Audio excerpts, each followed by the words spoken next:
Olá, bom dia a todos. Me chamo Maria Sucessa, sou estudante da Universidade Federal do Acre, né? Estou com vocês agora nesse período, nesse semestre, tá? Vou estar auxiliando a professora Danusa. Eu faço o curso de Arte Cênica Teatro e hoje nós vamos falar um pouco sobre a história do teatro ocidental que teve a sua origem na Grécia, né? Mas também que essa manifestação ela já estava presente desde a pré-história, né? Quando nós pensamos nos homens que haviam nas cavernas, que tinham as suas vidas ali nas cavernas, eles tinham um modo de vida diferente, né? Que eles faziam, falavam, se manifestavam muitas das vezes através da imitação. Por exemplo, quando eles se reuniam com os seus parentes, com os seus filhos, ou com as pessoas que estavam próximas deles, eles tinham um ato de contar os seus ocorridos através da imitação.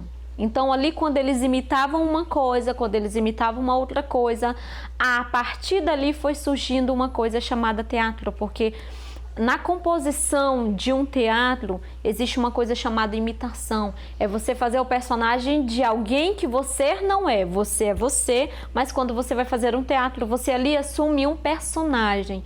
Então, desde aquela época, o teatro na pré-história, ela se deu através da imitação, né? O teatro na Grécia, ele teve o seu início a partir do século 6 a.C. Como que se dava isso?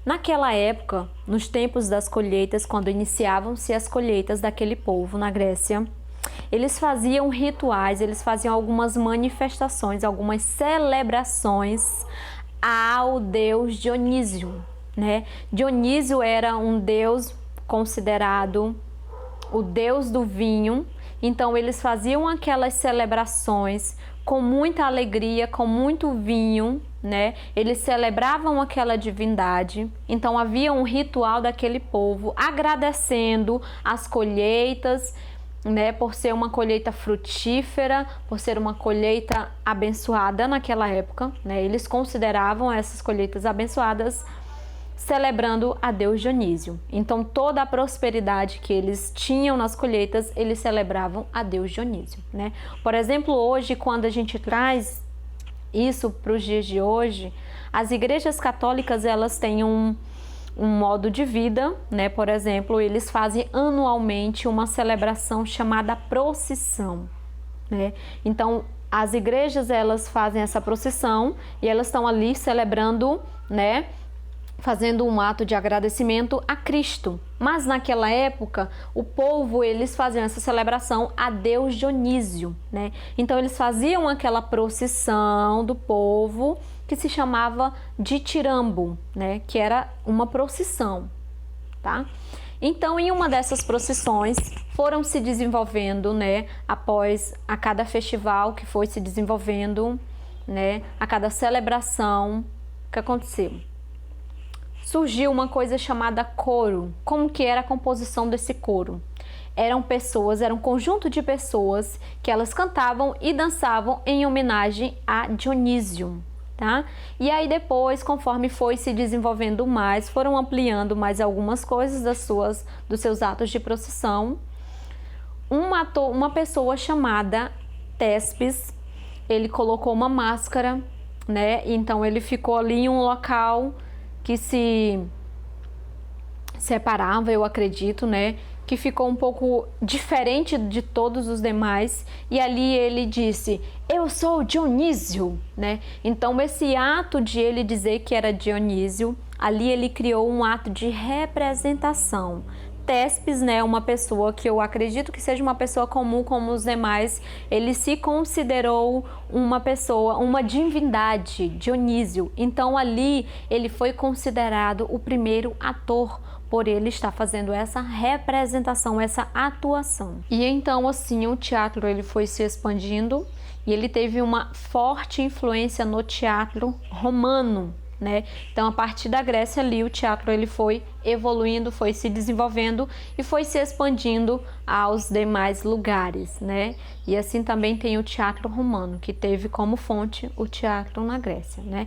Então, quando a gente pensa também no espaço arquitetônico daquele lugar, os lugares eles eram pensados em um lugar semicircular, onde ali havia um local da orquestra e o local da arquibancada, onde ficava o povo que assistia. Então se reunia muita gente, se reunia milhares de pessoas, tá?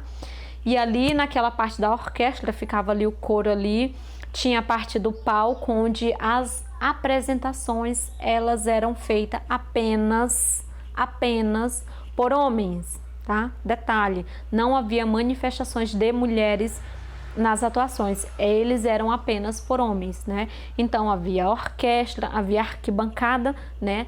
A arquibancada era o local onde ficavam as pessoas ali assistindo. Então os teatros daquela época eles ainda estavam nessa forma, né? Então era ali uma coisa ali daquele jeito, não era como é hoje em dia. Então o espaço arquitetônico ele era dessa forma. O lugar onde ele era construído era nas encostas das montanhas, porque naquela época, gente, não tinha microfone, não tem toda essa estrutura de som que nós temos hoje. Quando nós vamos a um espetáculo teatral, seja de dança, seja de música, hoje tem toda uma estrutura arquitetônica pensada que trabalha com acústica, mas naquela época não havia isso, né? Então eles faziam em lugares, né, tipo encostado de montanhas, para pensar na acústica, porque eram milhares de pessoas. Então eles trabalhavam com uma entonação da voz, mesmo com aquelas máscaras, né, já eram pensadas para auxiliar na entonação da voz, para auxiliar nessa questão da acústica. Por exemplo, hoje, se você colocar uma pessoa no ar livre e tiver, por exemplo, 1000 pessoas ao redor, se ela falar, não vai conseguir ouvir. Então naquela época havia todo um local pensado nessa questão dessa arena onde havia as pessoas. Esse espaço arquitetônico ele era pensado na questão acústica também, tá? Então vamos finalizar com 4 atividades, tá bom? A primeira questão, você vai citar quais as diferenças do teatro na pré-história e o teatro na Grécia. Então você vai explicar, se você quiser fazer mais pesquisas sobre isso, você pode pesquisar, não tem problema, não precisa ficar preso ao texto, tá? Você tem essa liberdade para pesquisar, para estudar, para acrescentar nas respostas, tá? Segunda questão. Na segunda questão, você vai ali explicar como surgiu o teatro na Grécia, tá bom? Você vai falar quem foi, através do que, qual atitude havia naquela época, se havia algum tipo de manifestações, então você vai falar tudo isso. Você pode escrever tudo detalhadamente. Terceira questão, quem foi considerado o primeiro ator? Quarta questão, quais eram as características do teatro na Grécia e quais as características no teatro da pré-história, tá? Então você vai ler o texto, você vai ouvir isso aqui e você vai responder essas 4 questões, que são super fáceis. As respostas já estão aí, já estão bem no texto, tá? Então é isso, gente. Muito obrigada.